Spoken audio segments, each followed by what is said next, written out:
A to the K. To the K. To the K. Randy Orton's WWE return date revealed. Vince McMahon said to be more involved in WWE Creative. Bryan Danielson suffers an injury at Forbidden Door. Will Ospreay wants to work All In. Hey. AEW Collision second episode suffers a massive ratings drop. Oh, unlucky. Well, drastic finishes planned for Money in the Bank. Fuego Del Sol leaves AEW. And Ryback Stalker threatens to kill Dolph Ziggler. Why have we ended it with this one? I don't know. And Ryback Stalker. Yeah, that's we'll talk about that. Yeah. Anthony Wenzel is coming up. It's all coming up right freaking now. Yes. Look at this. So yeah, there wasn't a lot going on in the news this week, of course. There was not. But our mate Kurt, he's up there. You can also watch an episode that we did in January with him. No biggie. No biggie. Don't pick his nose. But yeah, so sorry, go on. He was talking about Randy Orton on his podcast, which you should definitely check out. And basically revealed that Randy Orton is fully healed now, and his return is expected to be imminent. Interesting. So what does it all mean? Do you think we're going to see the Viper at All In? I'm sure the fans would be very made up to see that. Not All In. Not All In. Money in the Bank. Damn it. Imagine if he turned up with All In. Damn it. You know what I meant. That would piss a lot of people off. It would, yeah. But because we don't edit anything on the show, I'll just leave that in and you can see what a knob I am. But yeah, that's going to be in the news now. Wrestling Inc. reports on you. Up. Yeah. Your sources have told you. Revealed on the AEW show. Carl's sources. Anyway. Well, yeah, Money in the Bank. Do you think, when we're saying about a return, are we thinking a surprise Money in the Bank entrance or... Maybe a surprise assist for Riddle to beat Gunther for the Intercontinental Championship? Maybe. Hasn't Riddle been like... Or maybe cost Riddle. Hasn't Riddle been banned again? Banned again from what? Wrestling. Suspended No, again. that was a vicious... Like, again, the people will pick up on that now. I read that and I was like, hey, this is news. That's and then I clickbait. could never find it again. I think you dreamt that. Oh, I maybe, but why am I dreaming about shit like that? Bro. I do not know. But, yeah, the fact it's Not the imminent... flip-flops. Sorry, come on. I might have been lost on our American viewers. What do they call them? What do they call them? Damn it.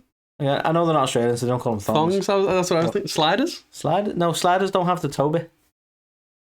Apparently sliders are like when you got the band across your foot, but you've not got anything, that little bit in between. You wear sliders sometimes. Let's go with sliders. Okay, we'll go with sliders. Yeah. But, yeah, the fact he's saying it's going to be imminent does make you think. So, Money in the Bank is pretty imminent. It's this weekend. So, going to see him then? If not, is it going to be like the Raw after Money in the Bank? You know, by that same logic, you know, SmackDown's pretty imminent. It's before Money in the Bank. Well, it is. Maybe we'll see him on Friday. Who knows? It's from London. It's from London, isn't it? I was thinking of the pre-taped. All London, baby. London, baby. So, yeah. I'd be happy to see him back, I think. Yeah. It's been quite a while now, isn't it? Yes. I do like the Viper. I want at least one RKO out of nowhere. Yeah. Well, SummerSlam isn't that far away. So for me, if I had to hedge my bets, I would say he's going to do something that costs Riddle. So either cost him the Intercontinental Championship. Because it's mad that he's going up against Gunther for the IC title. That's out of nowhere, isn't it? He came back and was getting buried. Well, you know, if Cody's got anything to do with the booking on any of these things, he'll probably RKO Cody and get involved in Cody's match, because then Cody can be involved in Randy Orton's return, as well as pushing Dominic. Yeah. As well as having a feud with Just wants Roman. his fingers in all the pies. Hey, what he does in his own time is his own business. Yeah. So yeah, Randy Orton is back imminently. You heard it here. Nice. Second. Speaking of people who are back, Carl. Boom. Right, so this kind of bugs me, to be honest, because basically, rumour has it, Vince McMahon's been getting involved in Raw and SmackDown again. No chance in hell. No chance in hell. That's what we've got. But apparently he's going to be getting more involved going forward, and people reckon that the increase is due to the pending sort of merger with Endeavour and all that bollocks. And it's like, oh, he's getting involved in creative. No one's happy with what he did to SmackDown. Why is Vince ruining everything? It's like, are we forgetting that Vince ran the company for like 30 years? Why are we still attributing everything that's bad to Vince is probably back?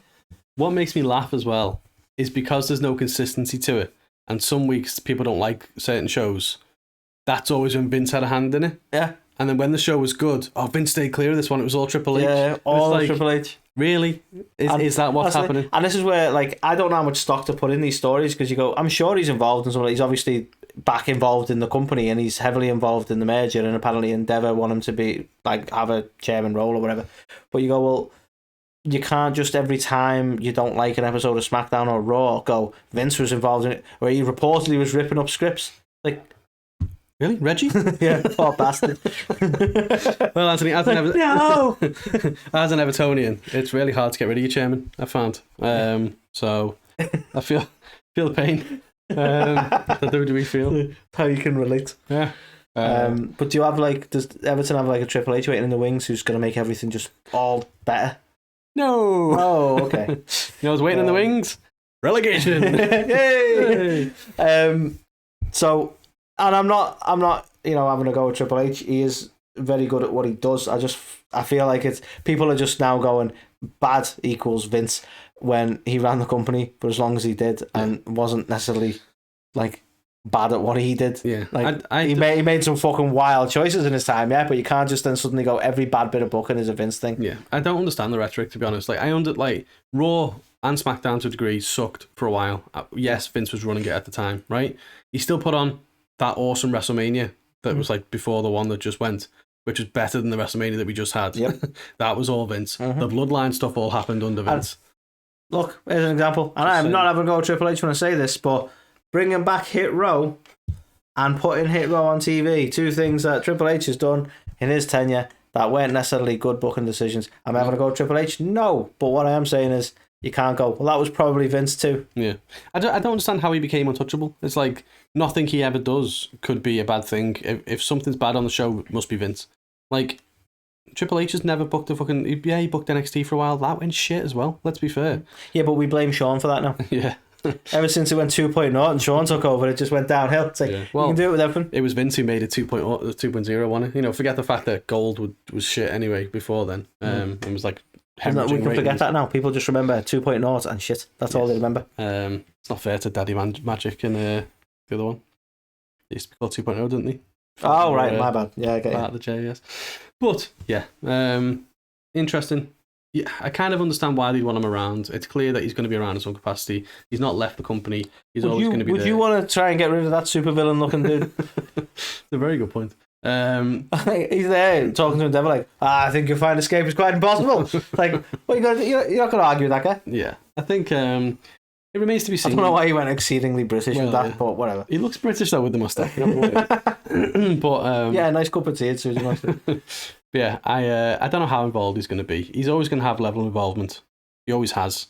Yeah. So anyone who's like, it's almost as if the dream, he owned it and made it what it is, and has trouble letting go of something that he created. Yeah, and don't get me wrong, from the allegations and everything, he's done some bad things. He's a bad man, naughty Vince. But the most quickly dismissive thing I've ever heard. Naughty Vince. Yeah, it's just Vince, isn't it? I'm not like that dismissive, like slap on the wrist and back to work. But I mean, that's pretty much what went down. Well, you have a timeout and come back, will you? What's he like? He's come back from the naughty corner. You ever there's a TV right? I'm so digressing here, but this kind of it makes me think of it. Right, there's a show, and apologies for the title, but it's well worth a watch. Right, there's a crime drama, British crime drama comedy, right, called A Touch of Cloth. Right, which is a total mixtape of your typical crime dramas. But there's a bit in that where basically towards the end of season 1, for those who are going to watch it, sorry, spoilers. Towards the end of season 1, the main guy in it, his wife was murdered, right? And towards the end of season 1, you find out that the chief of police was the one who murdered his wife, right? And then in season 2, the chief of police is still the chief of police. And you're like, why have they just ignored that? And the very first episode, someone asks him about the murder. He's like, I've already explained, I've issued a written apology, and I have suffered a suspension, and everything's done and dusted. And I'm like, that's exactly how they've done something so horrendous. And they're like, right, look, no, he's done his time out. Yeah. It's fine. Yeah, and that was a total tangent, but I just wanted to go into it. I mean, that's WWE to a T, isn't it? The Hulk Hogan racism thing, the Ric Flair windmilling his cock thing, and, sexual harassment, and then more sexual harassment. It's almost like a certain generation. Yeah. Talking well, not my generation. Well, hey, you're older than me, so... Okay, boomer. Yeah, you stay there. Anyway, you're old. You're still same school, yeah, but still older. So yeah, next one to talk about is Bryan Danielson, who was in the main event of Forbidden Door against Okada. Good match, not the best match on the card. Overhyped. Fucking underhyped over here. It was a good match. Wasn't a great match. Good match. It wasn't a Will Ospreay and Kenny Omega, was it? Oof. To be honest. No, it was not. But yeah, unfortunately, he suffered what he believed at the time to be a fractured arm. And the planned recovery time was going to be 6 to 8 weeks. And his wife, Brie Garcia Danielson. I was a bit surprised. The report on the article actually says Brie Garcia, which is interesting because I thought it would have been Brie Danielson, but I don't know. Is that like... Maybe she just didn't take Is that her social name, so that's what they've used? Because I think she might be on Insta as Brie Garcia. Yeah, I don't know. They dropped the Bella name and then just went with Garcia, didn't they? So yeah. That's what I mean. I don't think she's referring to herself that way. Yeah. But that's subsequently how news outlets have reported it to. Maybe. But yeah, she's shared the X-ray and basically it looks like a clean break. So I can't imagine the recovery time being... Sorry. Can't imagine the recovery time being 6 to 8 weeks, unfortunately, which sucks for us because that massively puts All in jeopardy in terms of a Danielson match. Now, in the press conference, he came up with a list of names of people that he wanted to one day face. He said he wants to face Punk properly. He only had a handful of matches in WWE. He wants to face Samoa Joe in front of a big audience. And then he was listing off people like, obviously, Will Ospreay, who doesn't want to see that. Zack Sabre Jr., who doesn't want to see that.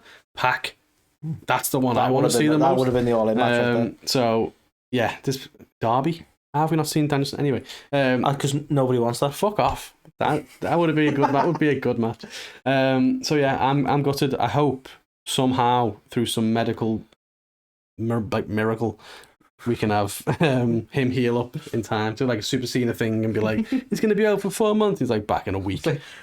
We've learned how to bend time. Yeah. We brought Bryan Danielson from the future. He's fully healed. That's okay. That's what happens when you go through the Forbidden Door. Shit gets fucked up. So yeah, obviously wish him a super speedy recovery, and I just hope he can be at least there in some capacity. But I want to see him wrestle, and it's looking unlikely. But is this technically breaking news?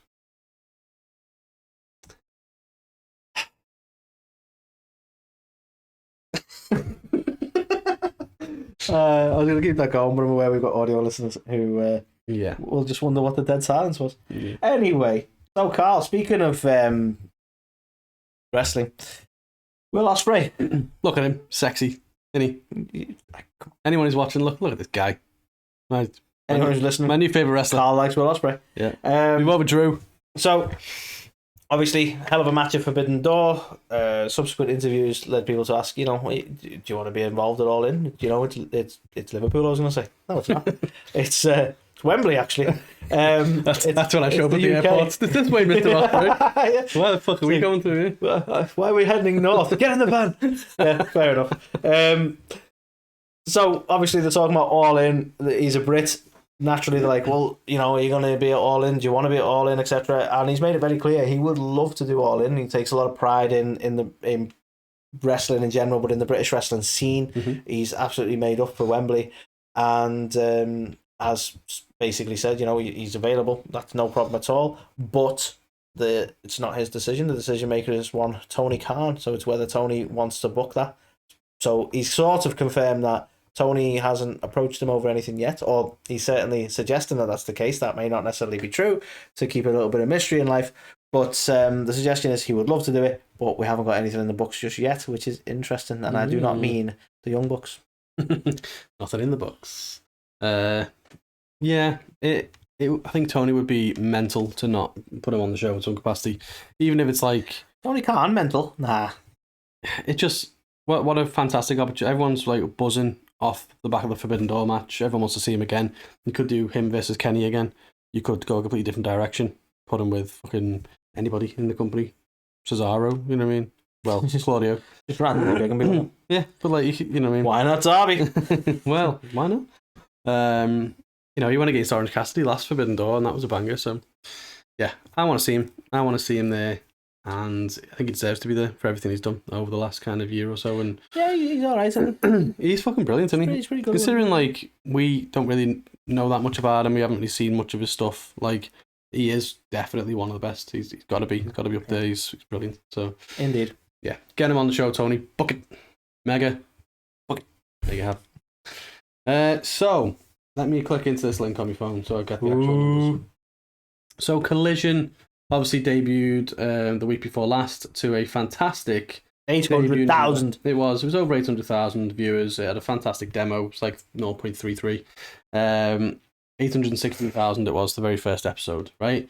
Then people were like, didn't even do 1 million for the debut. Like Naturally, it's a Saturday late night. You know, people have lives, you know, and go out and do things, and you know, not all of them. Some of them comment on viewer ratings. Yeah, yes, they do. But yeah, so while it was seen as a very big success, even to some fans, the premiere episode wasn't good enough. However, the second episode of Collision has taken quite the hit. So it only pulled in less than 600,000. Ooh. So 595,000 viewers, and it got a 0.21 rating in the 18 to 49 demo. Is that bad? So yeah, 27% drop, and 37% drop in demo. There's the 0.21. I'm like, I don't know what that means, but it sounds good. So it means like 210,000 of them, I think, tuned in. Okay. To like for that age range. So considering it had 500,000, about like less than half. So yeah, so quite a drop, 37% in the demo, and yeah, it's not great, is it? But let's be honest, it's a Saturday night show, and it's likely to get worse as well. Right, a couple of things. The demo is one thing, but cable viewership in general is down. Nobody has cable. Everyone's streaming shit, right? That's true. Let's be honest. You look at, SmackDown's still pulling in 2.5 million. Raw's pulling in nearly 2 million, right? Mm-hmm. That's great numbers. But a year or two ago, that was like 3 or 4 million, 5 million. Yeah. So it's really, really coming down. People just don't have cable. And this is the thing, and you can't really look at it as like, obviously, compared to WWE in the cable world, they aren't doing as well, right? But there's always going to be that drop, isn't there? You can't introduce, like for WWE, the network, or for AEW, you can't like put all your stuff on Fight TV and go, you can get it there, right? And not expect a drop, because like look at us, right? I know we don't really count into these numbers because we're British, but like they looked at the viewership for ITV and nothing else, it would look quite poor, because most people want to watch it live, and they can't, so they go to Fight TV. ITV is like 3 days later. Most people aren't waiting 3 days. And to be fair, again, AEW are happy with the numbers they're getting on ITV, so it's one of them. But to me, you go, we're not getting, like, as viewers, we're not getting the whole picture. Some people, I assume cable figures are easy to come by, so people are getting the figures and going, look at this. Yeah. But who's getting the viewing figures for Fight TV and stuff like that? Well, exactly. And anything on streaming networks apparently notoriously difficult to get hold of. Exactly. So people aren't able to get that. So I assume there's some sort of metric for the people at AEW, and they don't necessarily have to share that info, but they probably know how well it's getting picked up on those platforms, and are clearly quite content. So without all that information, what are you gonna do? Like, does anyone know how much stuff gets watched on the WWE Network or on Peacock? Well, you can't get those figures either. No. So without all the information, how can you really cast a judgment other than going, that's lower than it was last week? Yes, probably is. But the thing is it's going to get worse. So this week's episode, for example, is not live; it's taped.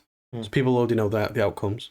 So that'll already be a drop off. Soon they're going to go up against college football and basketball, and then the NFL and stuff. So it's on a really tough night. But as long as TNT are happy with the numbers, they've obviously wanted this show to bring eyeballs when they probably were getting 0 eyeballs on it during them time slots. So now they're getting at least 500,000 eyeballs. Yeah, exactly. So it's one of them. People will look at the numbers and scoff at them and be like, "Oh, it's terrible," and WWE does this, WWE does that, but again, different nights, Monday nights, Friday nights, they've been around forever. It's part of people's weekly, television plan, if you will. The old television plan. Yeah, but Saturday nights, a lot of people are actually doing stuff. You should try it sometime. So yeah, that's that. Indeed. So this one, Carl, not a lot of information for it, to be honest, but it's interesting to see that to be honest, that there's still a little bit of indecision here. But Money in the Bank, right? So this isn't actually about the Money in the Bank match itself. This is about the Bloodline Civil War match. And apparently, and this is according to WrestleVotes, who said that they're hearing WWE has 2 very drastic finishes in play for the Bloodline matchup on Saturday. And the creative seems split in the decision of what to go for. Which is interesting, because when you say there's 2 very drastic finishes, so this team win or this team win seems to be the two very drastic finishes I can think of. But it seems that I suppose the bit that we want to talk about is the fact that they're not settled on what the finish to this should be. No. How do you feel about it? Do you think that's a bit of a bad thing to not know where you want to go? I mean, it's all speculation, isn't it? When we say drastic finishes, so it could mean this team or that team. So for the Sophie's we're choice. talking finishes, so it could be the betrayals. And well, all yeah, that. it could be they already know the winner, but maybe it's do they bring in another does Rikishi show up? Or just Solo, just Samoan spikes You know what I mean? everyone. Yeah, or like the Solo tail. Until there's no eyes left. Or, you know what I mean? I don't know how they can do it. So maybe they just don't know the final execution of what they're going to do yet. But it's the most compelling thing in wrestling right now, let's be honest. It's the story that keeps on giving. Just when you think, oh yeah, that'll end now, it doesn't. And there's always fucking twists and turns, and it's awesome. So I can't wait to see what they do and what other surprises come our way. But the fact that they're saying drastic does pique my interest. Yeah, I think it's not really drastic if one team wins or the other. The reality is, like, there's going to be a finish, isn't it? And I feel like the main bulk of it is Solo going to join his brothers, right? Which to me, that wouldn't be the drastic finish. Even if he does, that wouldn't be the drastic finish because he's going to go one way or the other. So, like you say, I think someone else joining the fray would be the drastic finish. What if Paul Heyman turns? Joins Samoan spikes some people. Joins up with the Usos. Yeah. What if he just headbutts them and goes, I've got a Samoan skull too.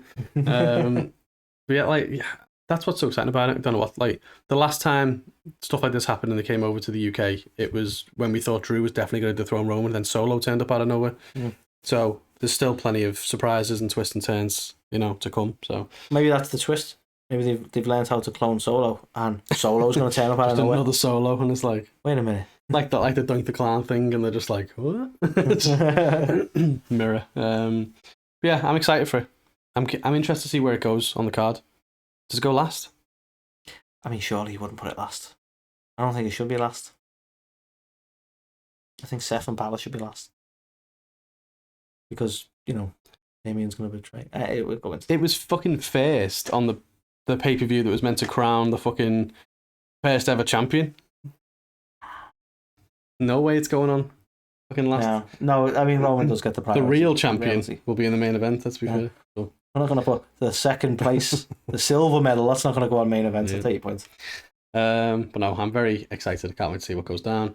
And this one, I'm going to say short and sweet, but not very sweet. Short news, but somber news. So Fuego Del Sol and AEW have parted ways.